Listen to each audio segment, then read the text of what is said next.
கர்த்தருடைய நாமத்துக்கு மகிமையுண்டாவதாக. இன்றைய வார்த்தை ஏசாயா 35:10. சந்தோஷமும் மகிழ்ச்சியும் அடைவார்கள், சஞ்சலமும் தவிப்பும் ஓடிப்போம்.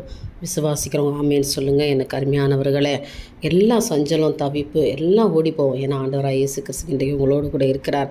கர்த்தர் சொல்கிறாரு, உனக்கு சந்தோஷமும் மகிழ்ச்சியும் அடைவார்கள். அதாவது நீங்கள் சந்தோஷப்படுவீங்க, துக்கப்பட மாட்டீங்க. உங்களுக்கு துக்கம் எல்லாம் சந்தோஷமாய் மாறும்.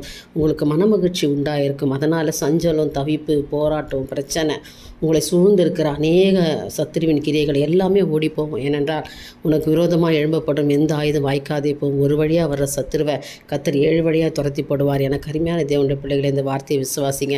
இனி சஞ்சலமும் தவிப்பும் உங்கள் வாழ்க்கையில இல்லை. கர்த்தர் உங்களுக்கு பெரிய காரியங்களை செய்வார், நிச்சயமாக செய்வார். நம்பிக்கையோடு இந்த நாளை தோங்குங்க. என் தேவனுக்கே மகிமை உண்டாகட்டும். ஆமென்.